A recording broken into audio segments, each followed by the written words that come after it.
Now we are given with a vector, okay, we are given with a vector electric field 2I plus 6j plus 8k upon root 6. Now this electric field is passing through a surface area of 4 metre square.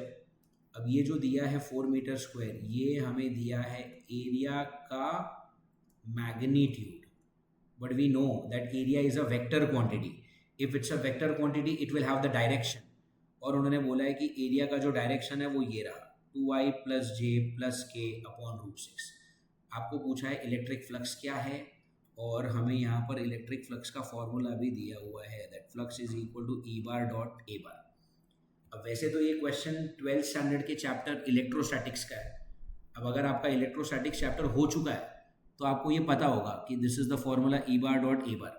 But मान लो अगर आप 11th standard में हो and आपने अभी तक से vector chapter पढ़ा है, तो probably you don't know the meaning of this formula, but we can still apply the formula. So let us just replicate the formula that they have given. Flux phi is equal to E bar dot A bar.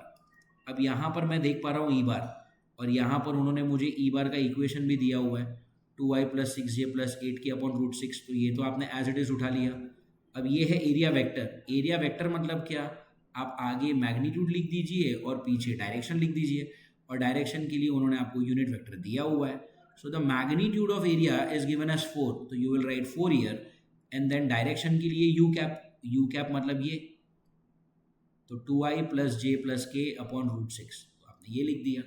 Now this 4 is here and this root 6 and root 6 is here, and then dot product कैसे करते हैं. So this is 2 into 2 which is 4, 6 into 1 which is 6, 8 into 1 which is 8. Correct? With that thing, you have 8 plus 6 as 14 plus 4 is 18. 6 3s are 18, 4 3s are 12.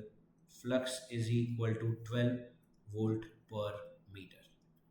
यहाँ पर आपका flux का answer आ जाएगा 12 volt per meter. I hope this is simple class. Thank you so much.